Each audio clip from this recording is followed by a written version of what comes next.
محکمہ بلدی نظم و نسق کے special chief secretary Arvind Kumar نے کہا کہ گریٹر حیدرآباد میونسپل کارپوریشن اور شہر کے مضافاتی بلدیات میں آوارہ کتوں سے عوام کو نجات دلانے کے لیے جنگی خطوط پر اقدامات کرنے کی عہدیداروں کو ہدایت دی ہے۔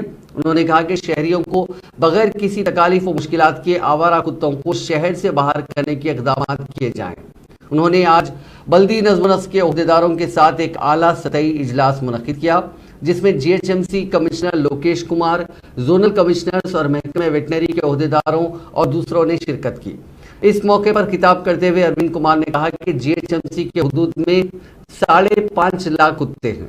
سابق میں ان کتوں کی تعداد 8.5 لاکھ تھی۔ نسبندی بندی کرنے کی وجہ سے کتوں کی تعداد گھٹ کر 5,50,000 تک ہو گئی۔ انہوں نے کہا کہ موجودہ کتوں کو فوری نسبندی کے آپریشن کروائے جائیں اور کالونیوں میں چند مقامات پر واٹر پوائنٹ قائم کیے جائیں۔ جی ایچ ایم سی کے حدود میں واقع hotels, restaurant, function hall, chicken centres, mutton centre سے نکلنے والے کچرے کو سڑکوں پر پھینکنے نہ دیں۔ اس سلسلے میں بلدیہ کی جانب سے سخت گیر اقدامات کیے جائیں۔ شہر کی سڑکوں پر جا بجا ہوٹلوں اور فنکشن ہال سے نکلنے والے کچرے کو پھینکنے سے آوارہ کتوں کی تعداد میں اضافہ ہونے کے امکانات ہیں۔ شہر میں سرکاری خانگی اسکولوں کے طلباء میں شعور بیداری پروگرام منعقد کریں۔ اسکولی طلباء میں پالتو کتوں کے تعلق سے معلومات کے فقدان سے اس طرح کے واقعات پیش آ رہے ہیں۔